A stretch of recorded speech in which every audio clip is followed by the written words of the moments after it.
101 रुपया का महापुरस्कार से सम्मान के सतगुरु माता जी परिवार के सुखी रखे। सब श्रोता भाई के चरणों में अरदास व दास का कह नाम बाय मुन्ना।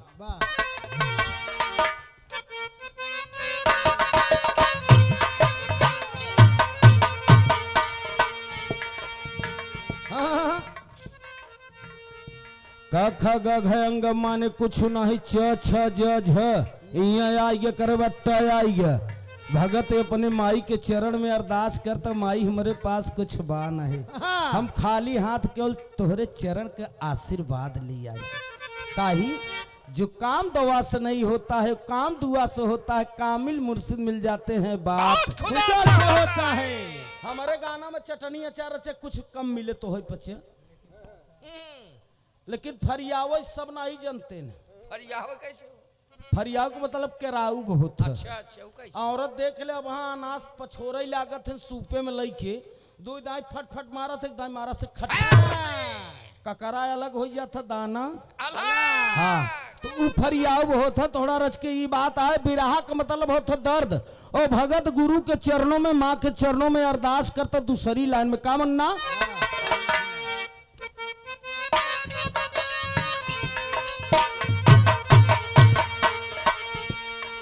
तेरी महिमा ब्रह्मा विष्णु की जड़ा देहन लगाई जी। ठकुरानी राधा रानी के दिहनी हाथ लौलाई जी। डटा रहो महफिल में मैया चरणों में शीश झुकाई जी। ढोल नगाड़ा बजे द्वार पर गूंजत बा सहनाई जी।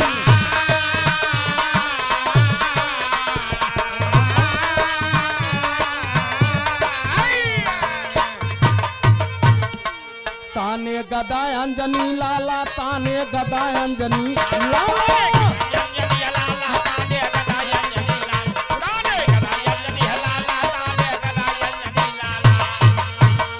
और ताने गदा अंजनी लाला थोड़ा थोड़ा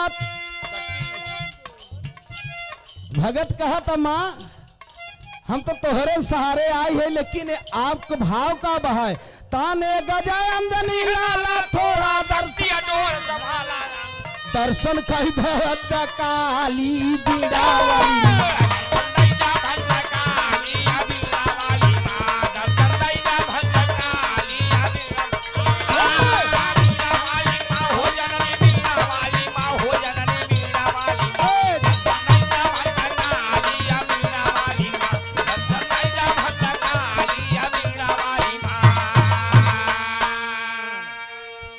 श्रीमान आपके बीच में हमारे गुरु भाई बाबू जगत महाराज धनचूहा के धरती से बहुत प्यार सम्मान मिलता है। जितना दास का है उतना बखान कम बा। दास अब 2019 में 19 ही रहा न हो एक ठी बराते में आ रही हैं आपके पड़ोसे में इतना पथरा उथरा गिरे लाग कर अब बिहान से हमारा उजाला कभी रहा 4 दिना बड़े हम लोग टहरत रहे हैं। लेकिन दास के यहाँ महात्मा जी के यहाँ दास है 3-4 दिन रहा प्रोग्राम हिस्स किया और दास के बहुत प्यार सम्मान मिलता है। हमारे गुरु भाई है महात्मा जी के चरणों में धन्यकार बा। माता जी सुखी रखे। 51 रुपया का महापुरस्कार से सम्मान के बाबूजी सेवा में श्रीमान बाबू अनिल तिवारी जी सीडी के धरती से 51 रुपया का महापुरस्कार के। आप तिवारी जी के नमस्ते प्रणाम बा। आखिरी लाइन ओ भगत माई से कहत माई हमारे पास कुछ है नहीं, मैं तो खाली हाथ है आपके चरणों का अरदास करने आया हूं। जो काम दवा से नहीं होता तो काम दुआ से होता है। कामिल मुर्शिद मिल जाते हैं तो बात खुदा आखिरी लाइन में कहत का मुन्ना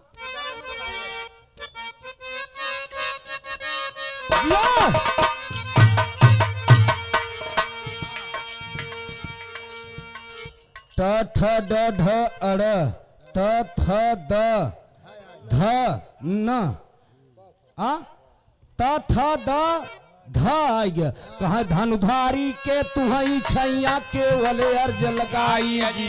नहीं पास में पूजक थाली केवल विनती सुनाई जी। परम पिता है परमेश्वर जो ये कई में समाई जी। ठहरे ध्वजा गगन के ऊपर एक लगाई जी।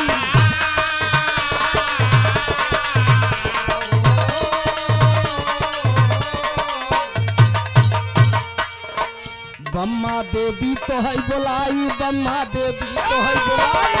देवी तो है बोलाई, बम्बा देवी तो है बोलाई, बम्बा देवी तो है बोलाई, बम्बा देवी तो है बोलाई। और बम्मा देवी तो है बोलाई, भाषे दे तू पार लगाई, महिमा तोहरा बानी राली बीड़ा वाली।